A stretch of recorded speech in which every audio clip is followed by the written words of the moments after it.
Buenos días, hermanos. ¿Me escuchan? Perfecto. Bueno, hemos compartido una serie de himnos que nos hablan acerca de un abanico de expresiones que nos han mostrado al Señor Jesucristo en diferentes aspectos. Yo en esta mañana, aunque estuve luchando un poco a ver si iba a ser el Salmo 56 referido al sufrimiento del Salvador, o este otro texto que vamos a compartir, y bueno, me decidí por esto porque creo que son palabras de ánimo, que fueron de ánimo en su momento, lo siguieron siendo a lo largo de los siglos y lo son para nosotros hoy, y lo serán hasta que el Señor Jesucristo nos venga a buscar. Ustedes saben que los evangelios, o el evangelio, tiene una mirada cuádruple, 4 personas que miran un mismo hecho y que desde su lugar, desde su propia experiencia, cuentan y comparten lo que vivieron con relación al Señor Jesucristo. Por eso es que se conocen como evangelios sinópticos, un mismo hecho mirado desde diferentes lugares. Y hay una escena bíblica, un hecho histórico, mejor dicho, que se repite en 3 de los evangelios menos en uno, ¿sí? Y es llamativo este hecho de que esta misma situación en uno de los evangelios no haya sido descrito. Y es precisamente el hecho de la ascensión, cuando el Señor Jesucristo es llevado al cielo, cuando el Señor asciende. Mateo capítulo 28 lo menciona con pocas palabras, ¿sí? Y lo hace simplemente con palabras de comisión, ¿sí? Pero las mismas palabras del Señor Jesucristo dan a entender que ya Él no iba a estar con ellos en forma física. Y en el versículo 28, en la última parte, dice: aquí yo estoy con vosotros todos los días hasta el fin del mundo, le está dando a entender que su participación y que su presencia no sería física, sino que sería espiritual, y más aún en la guía del Espíritu Santo de Dios. En Marcos capítulo 16 nos encontramos con pocas palabras, muy escuetas, tal como siempre ha sido Marcos a lo largo de sus 16 capítulos. Y es interesante porque la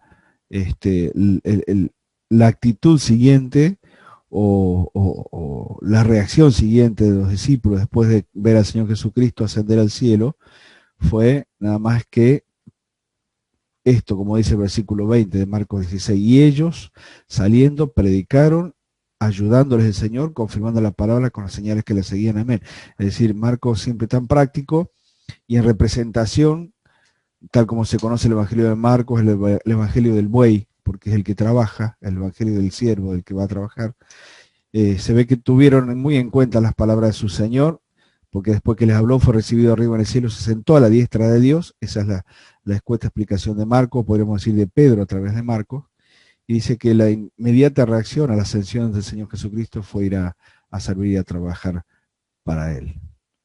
Lucas se ve que quedó prendado de la escena allí en el monte cuando el Señor Jesucristo es ascendido.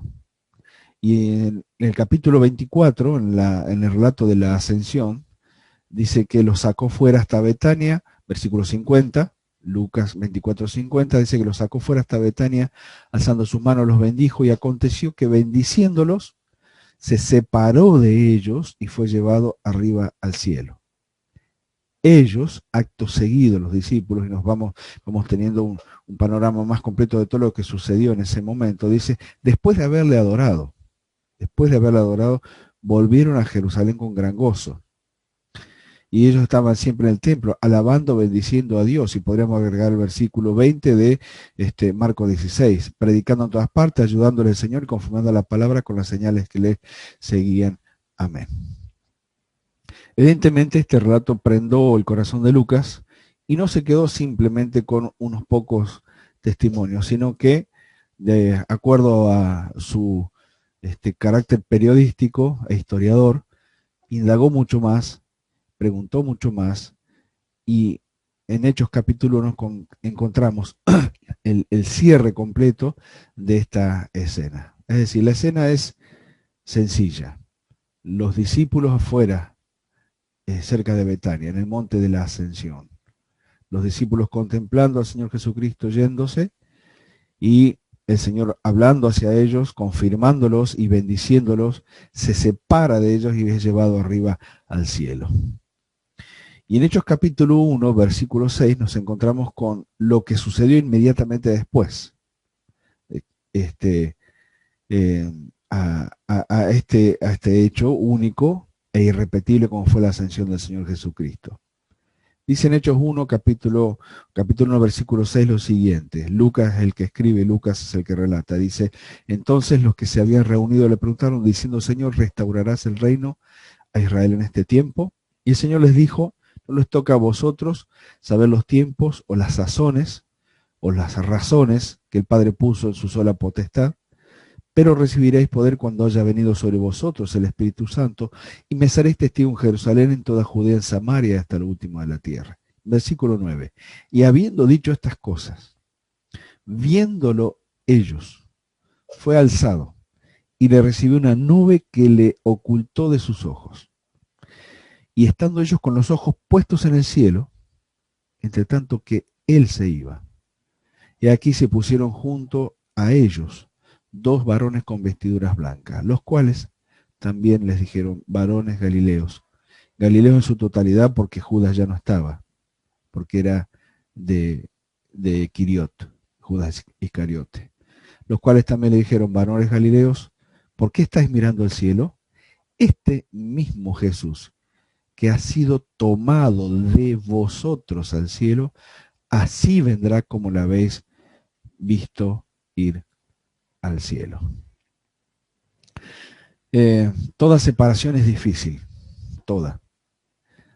Por más que haya un aspecto de consenso entre ambas partes, por más que haya razones buenas y excelentes para salir de un grupo, de una relación, de una comunión, por más que sea cerca, por más que sea lejos, toda separación es difícil porque conlleva en sí la posibilidad de no verse momentánea o nunca más, y ni que hablar cuando esa separación tiene que ver con nuestro aspecto tan humano, ¿sí? Como es precisamente la muerte. Pero la separación del Señor Jesucristo, que ellos ya habían gustado amargamente esa separación por el hecho de morir y ser sepultado, y estar abrumados por lo que significaba haber perdido a su Señor, a su Salvador, ellos ya habían tenido la experiencia de esa separación. Y el Señor comienza a hablarles y a prepararles para la segunda separación. Aquella que ya no sería por efectos de la muerte, sino por efectos de un plan que debía ser cumplido al pie de la letra y en el cual ellos, los discípulos y cada uno de nosotros, comenzaríamos a formar parte. Es decir, esta separación, esta segunda separación del Señor, nos muestra que no había ningún tipo de egoísmo en él. Porque hubiese sido muy sencillo, humanamente hablando, quedarse a disfrutar por siempre y hasta que los discípulos fuesen viejitos y fuesen muriendo cada uno de ellos, esa comunión, y después el Señor decir, bueno, ya mis discípulos no están, ya ellos han partido, es tiempo de irme. Y sin embargo el Señor sabía que su presencia física de alguna manera estorbaría la actividad del que tenía que venir, del otro consolador, del Espíritu Santo de Dios. Por lo tanto, la ascensión y la partida del Señor Jesucristo fue tan necesaria como lo es necesario a nosotros en este tiempo. La partida del Señor Jesucristo, la ascensión del Señor Jesucristo fue absolutamente necesaria, porque a los discípulos de ese entonces, los que estuvieron en el monte de la ascensión, comenzaron a partir de allí con una tarea cuyos resultados los vemos hasta este mismo día. Aparte de haberle oído por 40 días, ahora ellos tenían que comprobar algo más. ¿Qué es lo que tenían que comprobar? Bueno, en el relato que hicimos o que leímos recién del libro de los Hechos, nos encontramos con que ellos se quedaron expectantes, mirando por un rato largo hacia el cielo y mirando cómo el Señor Jesucristo, después de haber sido cubierto o tapado por las nubes, algunos autores dicen que eran nubes de gloria, las mismas nubes que acompañaron diferentes ministerios importantes del Señor Jesucristo aquí en la tierra, y que significaba no solamente la ascensión del Señor Jesucristo al cielo, sino significaba también la presencia del Padre contemplando ese hecho consumado. Pero lo que es cierto es que todos ellos estaban unánimes mirando hacia un punto fijo allí en el cielo. Durante el ministerio público el Señor Jesucristo lo había insinuado muchas veces. Él había hablado y trabajado en función de su regreso al cielo. Él sabía que tenía que volver al Padre, porque la obra habría de ser consumada y había de ser completa, en forma perfecta, en forma total, sin nada que agregar y sin nada que faltar. Al principio los 12 no lo entendían, esto de volver al Padre, volver al cielo, pero ahora lo estaban viendo con total claridad. Ahora todos tenían una misma visión, todos contemplaban unánimemente este cumplimiento de las palabras del Señor Jesucristo. Se dan cuenta de la importancia de las promesas cumplidas, como cada una de aquellas que el Señor les cumplió, que les expresó y les cumplió en todo su ministerio, y más aún todo aquello que del Antiguo Testamento se había ido cumpliendo en su persona y en su obra. Pero esta específicamente era muy importante, porque a partir de aquí, la venida del Espíritu Santo, el poder que el Señor les había otorgado y que les había encomendado, sería una realidad para ellos. Un pequeño grupo de 11 personas, sumado posiblemente con sus familias y con todos aquellos que habían creído en el Señor, serían la semilla inicial de donde surgiría este granero de Dios, como es precisamente el grupo de creyentes de todas las épocas que hemos sido salvos por la obra de Cristo en nuestra vida. Se dan cuenta de la importancia del cumplimiento de las promesas por parte del Señor. Lo que desde ese momento ellos dijeran representaba las palabras de Cristo. Y como Él había cumplido, ellos también tenían que hacerlo. De la misma manera que el Señor cumplió, ellos cumplirían para su Señor. En segundo lugar, porque una misma visión tenía que producirles un mismo sentir, porque esa es la estructura de la comunión. Todos miramos hacia el mismo punto en común que unifica nuestra forma de ver las cosas, y a partir de allí, al contemplar todos exactamente lo mismo, va produciendo en cada uno de aquellos que contemplamos lo mismo, un mismo sentir. Esta es la estructura de la comunión. La visión de la victoria de Cristo es fundamental para el servicio. Si tuviésemos que servir, como hacen tantas religiones en este mundo, a líderes muertos, fallecidos, sepultados, y quién sabe por dónde están los granos de polvo que conformaban su cuerpo, entonces seríamos las personas más dignas de lástima, tal como lo expresa el apóstol Pablo. Pero sin embargo, la visión de la victoria de Cristo, porque para ellos no era simplemente contemplar a Cristo subiendo al cielo, era contemplar a Cristo subiendo al cielo triunfante sobre todo aquello que era una oposición, y que fue una oposición durante todo su ministerio. Satanás, el mundo, este sistema, aún la propia muerte. No veían a alguien que estaba siendo ascendido, veían a alguien triunfante que estaba siendo ascendido. Todos ellos, con el hecho de contemplar a Cristo yendo al cielo, estaban mirando a alguien que había triunfado. Sin visión no hay victoria. Sin visión no hay victoria. Y es imposible sustituir frente a las fuerzas del mal este aspecto. Nosotros hoy, como primera línea de batalla ante este mundo, sabemos que tenemos el respaldo de un Señor que ha triunfado, y que no solamente está a la diestra del Padre, figura de poder y de autoridad, sino que también está en medio de nosotros por medio de su Espíritu, motivando, potenciando y guiando a la iglesia para también ser una iglesia triunfante. La iglesia que estaba en gestación en ese momento, que estaba comenzando a formarse y que poco tiempo después se daría a conocer, tuvo este principio en su estructura. 11 hombres instruidos y preparados y comisionados por el Señor, mirando la ascensión del Señor Jesucristo. Ahora, la ascensión es un milagro. Y la predicación de ese milagro genera otros milagros en transformación y consolación, lo que hace que ese momento no sea ficticio, sino real. El hecho de haber visto al Señor Jesucristo ascendido, seguramente que les llevó a la historia antigua del pueblo de Israel, de por lo menos 2 hombres que fueron ascendidos, del cual ha quedado registro en las Escrituras. Pero sin embargo nos encontramos que ellos, a partir de esa visión única, contemplando al Señor subiendo al cielo, entendieron que a partir de allí su vida sería distinta a lo que antes habían vivido. Hasta ese momento, de una u otra manera, habían trabajado en función de los dichos de un sistema religioso. Ahora ellos tenían la visión correcta. Ya no se moverían en función de un sistema religioso, sino que se moverían en función de las palabras, las enseñanzas, las promesas y el cumplimiento del Señor Jesucristo. Lo segundo que ellos tenían era una misma explicación. Ya no es solamente una misma visión. No están todos unánimes mirando a Cristo triunfante subiendo al cielo, sino que ahora ya todos ellos tienen una misma explicación. Después de haberles hablado con claridad, el Señor Jesucristo dio por concluida su misión en la tierra, indicando con esto que la vida cristiana también tiene sus etapas. El ministerio no finaliza, pero no siempre es el mismo. El Señor Jesucristo durante el ministerio los había comisionado a diferentes tareas. El Señor los entrenó para lo que había de venir. Los dividió en grupos para ir a predicar a un lugar, para ir a otro. Les otorgó poder para que hiciesen los milagros y señales que confirmaban el ministerio de su Señor. Pero todo eso había sido la preparación. Ahora venía el trabajo en serio. Ahora venía el tener que, como se dice muchas veces, poner la cara y el cuerpo a esta gran comisión. Y la bendición impartida por el Señor Jesucristo, tal como leíamos en Lucas 24, es el sello de un trabajo bien terminado a su tiempo.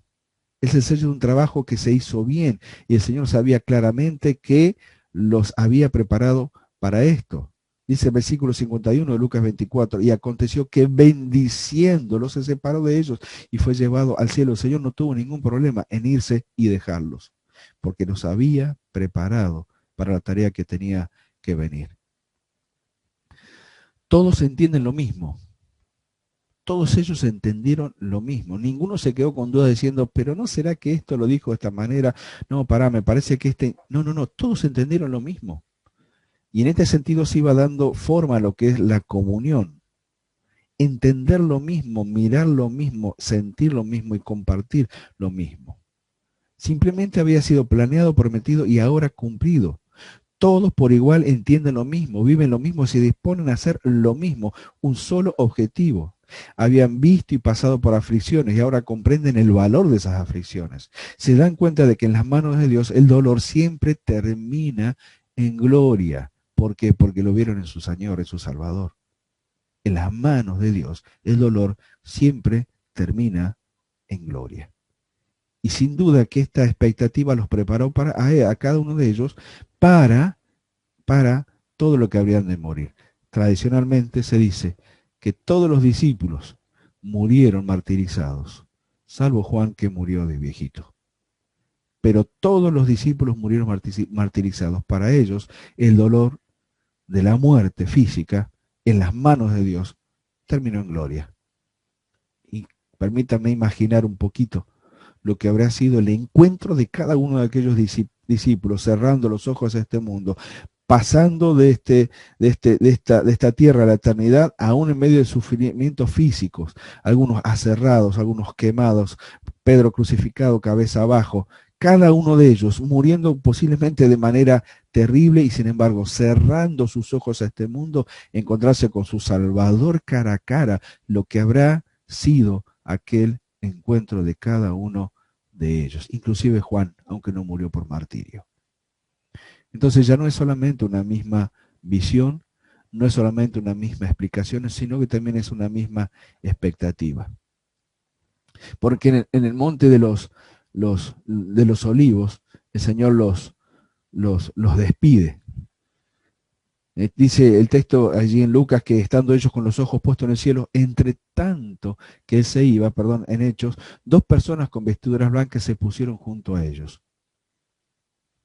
Dos personas. Y había miles que esperaban en aquellos días la redención de Israel. Pareciera como que todavía no caían en cuenta de que el Redentor había estado en medio de ellos, pero solamente unos poquitos pudieron contemplar y confirmar a este Redentor. Todo el Israel incrédulo seguía esperando al Redentor prometido, pero solamente unos poquitos estaban mirando al Redentor ascendido. Unos años atrás, mientras los judíos miraban todo lo que hacía Herodes, otros contemplaban las campañas conquistadoras de César. Los ángeles contemplaban y anunciaban y alababan el nacimiento de Jesús. Lo ministraron en el desierto, lo asistieron en Getsemaní, montaron guardia sobre la tumba en el huerto, pero ahora todo ha cambiado. Ahora la tarea de los ángeles, de los seres celestiales, era confirmar la fe de aquellos hombres y ayudarles a mirar el futuro que se avecinaba. Qué interesante la actividad de los ángeles. Nunca abandonaron a su Señor. Y en cada una de las etapas importantes de su vida estuvieron allí. ¿Qué habrá sido para ellos contemplar a Cristo en la tumba? ¿Qué habrá sido para ellos contemplarlo resucitado? Y más aún, ¿qué habrá sido para ellos contemplarlo triunfante ascendiendo hacia el cielo? Se pusieron junto a ellos estos dos varones. ¿Habrán sido los mismos que quitaron la piedra del sepulcro? No lo sabemos. Lo que sí es cierto que siempre se los menciona de aparte trabajando para el Señor. Quienes quiera que fueran, concurrieron para dar testimonio de lo que estaba a punto de ocurrir. Se pusieron junto a ellos como verdaderos paracletos, aquellos que estaban al lado para ayudar y para asistir, a fin de realizar una doble actividad. Primero, de cariño o reproche, ¿por qué están mirando al cielo? Como diciéndole, ya está bien, ya es bastante. No sigan contemplando aquello que se va a terminar, porque el Señor Jesucristo va a estar. Y lo interesante de todo esto es que seguramente el Señor ascendió lentamente hasta que fue tapado por las nubes. E inmediatamente estuvo en la presencia del Padre, porque si pensamos en el tercer cielo como morada de Dios y en los cálculos humanos acerca de lo que es los años luz, el Señor todavía estaría ascendiendo para llegar a aquel lugar. No fue así. El Señor, después de que fue tapado por las nubes, inmediatamente estuvo en la presencia del Padre y en la gloria con Él. ¿Por qué estás mirando el cielo? No es necesario que lamenten lo que ya es una bendición, porque todo lo necesario para el bienestar futuro de la iglesia está precisamente en esta ascensión. Segundo, también hubo un anuncio reconfortante. Ni ellos, los dos varones, se quedarían en ese lugar, ni los 11. Señores, miraron mucho, contemplaron durante 13 años y medio y tuvieron el privilegio de contemplarlo irse. Ahora es hora de trabajar. La comisión que tenían y las promesas recibidas necesitaban otras condiciones para desarrollarse. Y comenzarían a pensar en todas estas cosas a partir de ¿cuándo? A partir de la ascensión del Señor Jesucristo. Porque a partir de ese punto, el retorno de Cristo es una realidad. Y la expectativa de esperar su regreso los animaría todos los días de su vida. ¿Cuál fue el mensaje? Este mismo Jesús. Este mismo Jesús. No hay ningún otro que lo vaya a reemplazar en su regreso. No habrá uno parecido, no habrá otro similar. No, este mismo Jesús que ustedes vieron irse es el que va a volver. ¿Cuál Jesús? Este Jesús. Cuando el Señor vuelva, volverá el amigo. Cuando el Señor vuelva, volverá el consejero. Cuando el Señor vuelva, va a volver el Señor Todopoderoso. Así vendrá. ¿Cómo? Con poder. Con poder. El Señor se fue de un mundo convulsionado en ese momento y va a volver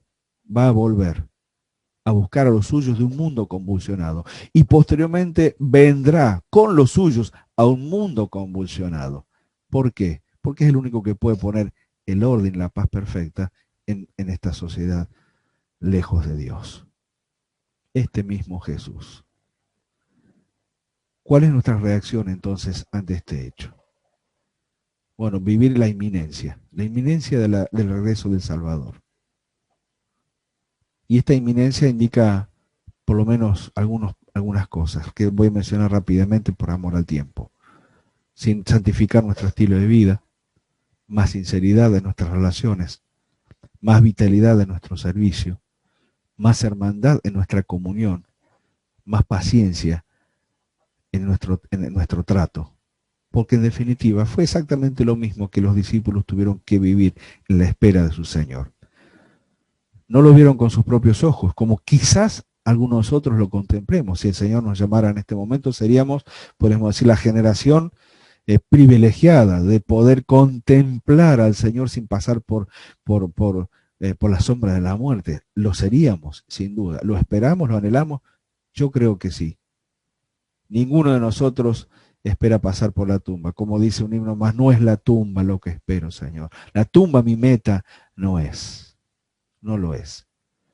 Nuestra meta es contemplar al Señor cuando Él nos llame del cielo y acompañarle a Él cuando Él venga desde el cielo. Por último, ellos tuvieron una misma reacción. ¿Cuál fue? Gozarse y volver. Volver al aposento alto. Reunirse con todos. Orar. Contarles. Y esperar que la promesa se cumpla en cuanto a la venida del Espíritu Santo en cada una de ellos. Hoy el Espíritu Santo no tiene que venir, está en medio nuestro. Nos guía cada primer día de la semana en la participación de la cena. Guía nuestros pensamientos, nuestros corazones, en la elección de los coros, de los himnos, en los hermanos que hacen la apertura para ayudar a la congregación, en centrarnos en el Señor Jesucristo únicamente. Nos guía cuando tenemos que compartir la palabra. Si no fuera así, entonces no tendría sentido. Pero yo quería pensar precisamente en este punto. El Señor se fue y va a volver. Tan cierto como Él lo dijo y tan cierto como Él cumplió cada una de sus palabras. Miren, hay un himno muy lindo que en sus primeras palabras dice: Dios os guarde con su gran poder. Yo creo que si el Señor hubiese los hubiese dejado a los discípulos un himno, yo creo que este era el himno que el Señor les podría haber dejado a ellos. ¿Recuerdan la letra de este himno? Dios os guarde con su gran poder, protegidos y abrigados. Recibiendo sus cuidados, Dios os guarde con su gran poder. Dios os guarde por su tierno amor y bebiendo de sus fuentes. Aunque del hogar ausentes, Dios os guarde por su tierno amor. Dios os guarde del poder del mal, de pecados y de errores, de peligros y temores. Dios os guarde del poder del mal. Dios os guarde para su loor, para su gloria, para su honra, para su presente gozo, en servicio y en reposo. Dios os guarde para su loor. ¿Por qué hablamos acerca del hogar ausente? Porque nuestro hogar no es nuestro hogar es el cielo. Y entonces el Señor tranquilamente puede decirnos: en fraterno amor nos veremos a los pies de nuestro Salvador, para nunca más separarnos, un redil con nuestro buen pastor. Yo creo que si el Señor los hubiese dejado para el inicio de la liturgia de la iglesia en aquella época un himno, este es el himno. El que se fue sabía que los volvería a ver. El que fue ascendido es el que volvería a buscarnos. Y el que hoy no está físicamente, está presente espiritualmente en nosotros, con nosotros y entre nosotros. Por lo tanto, la escena de la ascensión sigue siendo una escena de contemplación para nosotros, porque nos permite ver cómo reaccionaron aquellos primeros hombres a la promesa cumplida del Señor de que ya no estaría con ellos. Pero no los vemos tristes, no los vemos amargados, no los vemos desamparados, porque dice que volvieron gozosos para encontrarse con la iglesia que nacía para decirles: miren, el Señor se fue, pero nos prometió que vuelve. Y esa misma promesa es la que alienta nuestros corazones. Queridos hermanos, que estemos a la luz de esta expectativa, que estemos a la luz de esta promesa, que estemos a la luz de estas palabras: el Señor vuelve. Y mientras tanto, somos guardados con su gran poder, por su tierno amor, del poder del mal, para su loor, para gloria y honra, porque el Señor así lo ha prometido. que en esta mañana al participar del pan y de la copa, recordemos que no estamos recordando a alguien que simplemente murió. Estamos recordando a alguien que murió, resucitó, triunfó y ascendió glorioso al cielo. Y así nos va a venir a buscar. Que el Señor bendiga su palabra en esta mañana. Gracias, queridos hermanos.